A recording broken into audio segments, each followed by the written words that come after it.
নমস্কার, আমি গুবলু। আপনারা দেখছেন গুবলুস টেক গাইড ইউটিউব চ্যানেল। তো আমাদের রাজ্যে কিন্তু জোর কদমে কিন্তু চলছে এসআইআর প্রক্রিয়া। তো এই এসআইআর প্রক্রিয়াতে কিন্তু আপনাদের মধ্যে কিন্তু অনেকের হেয়ারিং কিন্তু কমপ্লিটও হয়ে গেছে, আবার অনেকের কিন্তু এখনও হেয়ারিং প্রসেসে কমপ্লিট হওয়া কিন্তু বাকি আছে। আপনারা হেয়ারিং নোটিশ অনেকে পেয়েছেন। তো এখান থেকে কিন্তু নির্বাচন কমিশনের পক্ষ থেকে কিন্তু একটি খবর কিন্তু উঠে আসছে। সেখানে কিন্তু বলা হয়েছে প্রায় 11,000 ভোটারকে কিন্তু অবৈধ হিসেবে কিন্তু পাওয়া গেছে। তো অবৈধ কীভাবে পাওয়া গেছে? তো তাদের কিন্তু যে 13টি নথি দেওয়ার কথা বলা হয়েছে, তারা কিন্তু এই 11,000 কোনোরকম কোনো নথি কিন্তু তারা কিন্তু দেয়নি। তো তাদের কিন্তু এখনও কিন্তু মার্কিং কিন্তু হয়নি। তো এই তথ্যের উপর ভিত্তি করে কিন্তু আমি একটি বিশেষ প্রতিবেদন নিয়ে আপনাদের কাছে আমি চলে এসেছি। 2025 সালের সর্বশেষ তালিকায় রাজ্যে মোট ভোটার সংখ্যা ছিল কিন্তু 7,66,37,000, তো 529। তার মধ্যে কিন্তু 2002 সালের এসআইআরের তালিকায় যাদের নিজস্ব বা নিকট আত্মীয়দের সঙ্গে মিল নেই, আনম্যাপড, তেমন 31,25,000 মানুষকে শুনানি নোটিশ কিন্তু পাঠিয়েছিল কমিশন।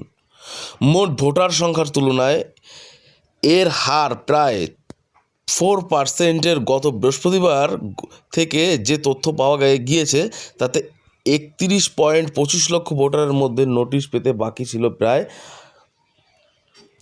43,000 ভোটারকে। তবে এই কাজ বেশ সময় লাগার কথা নয়। 27 ডিসেম্বর থেকে কিন্তু শুরু হয়েছে শুনানির কাজ। নির্দিষ্ট রয়েছে অন্তত 3,238টি শুনানি কেন্দ্র। একটি কেন্দ্রে কিন্তু 11 জন করে আধিকারিকের দৈনিক প্রায় 100টি করে শুনানির করে তারা কিন্তু চলেছেন। কিন্তু কমিশনের পদ্ধতিতে ধরা পড়েছে নথি আপলোড করা গিয়েছে মোট 7.40 লক্ষের প্রায় 30%। এই তথ্যের পরই শুরু হয়েছে কিন্তু খোঁজ খবর।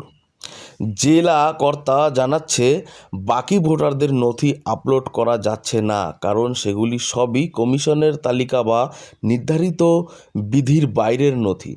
তো কমিশনের বিধিতে বৈধ হিসেবে যে নথিগুলোর মধ্যে 6.78 লক্ষ নথি জেলা শাসকদের কাছে কিন্তু পাঠানো হয়েছে পুনরায় যাচাইয়ের জন্য।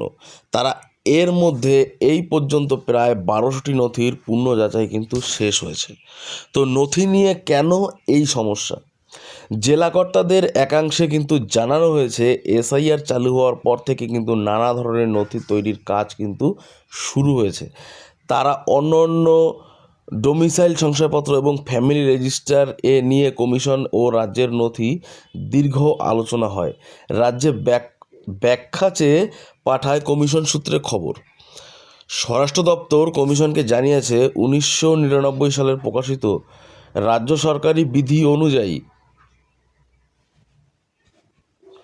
ডোমিসাইল শংসাপত্র দেওয়ার কথা প্রধান অবাঙালিদের, যারা রাজ্যের কোটায় সেনা বা আধা সেনায় চাকরি পেতেন। তবে সঙ্গে তারা এই জওয়ান বিভিন্ন ধরনের বৃত্তি, স্কুল কলেজ ভর্তির মতো নানা কারণের জন্য কিন্তু এই শংসাপত্র দেওয়া হয়।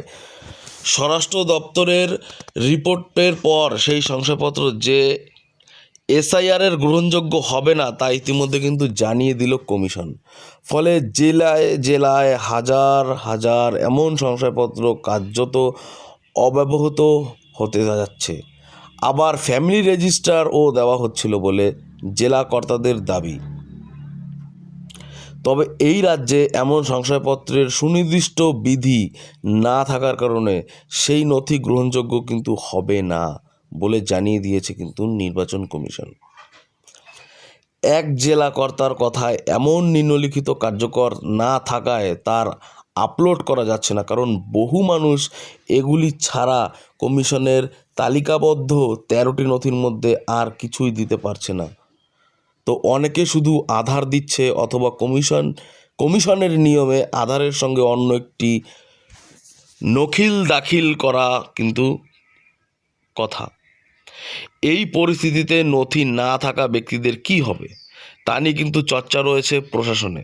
কমিশন সূত্রে বক্তব্য, অন্তত আগামী 1 ফেব্রুয়ারি পর্যন্ত শুনানির কাজ হবে। আবার যে 13টি নথির তালিকা কমিশন প্রকাশ করেছে তা এমনভাবে রয়েছে যার সঙ্গে মানানসই যে কোনো একটি নথি দিলেই কিন্তু চলে। তবে রাজ্য সরকারের নিজস্ব নিয়ম বা বিধিতে যে নথি গ্রহণযোগ্য নয় তা কমিশন গ্রহণ করতে পারে না। পরিস্থিতির উপর নজর রাখা হয়েছে। জেলাশাসকদের বলা হয়েছে তারা এমন সব ঘটনাও নথির রিপোর্ট পাঠালে তা খতিয়ে দেখবে কিন্তু কমিশন। তবে বিভিন্ন জনজাতি প্রদন্ত এলাকার বাসিন্দা যা চা বাগান ইত্যাদি ক্ষেত্রে বিধি ইতিমধ্যে অনেক শিথিল হয়েছে। জেলাশাসকদের নিজের সেই ভোটার ও এলাকার বাসিন্দাদের শুনানি করে ছাড়পত্র দিতে পারেন। তো এমনটাই কিন্তু নির্বাচন কমিশন সূত্রে কিন্তু জানানো হয়েছে। বন্ধুরা, আপনাদের আপডেটটি কেমন লেগেছে অবশ্যই কিন্তু কমেন্ট করে জানাতে ভুলবেন না। আর এরকম ধরনের ভিডিও পেতে আমার চ্যানেলটিকে সাবস্ক্রাইব করে বেল আইকনটি প্রেস করে রাখুন। সবাই সুস্থ থাকবেন, ভালো থাকবেন। আবারও দেখা হবে পরবর্তী কোনো আপডেট নিয়ে।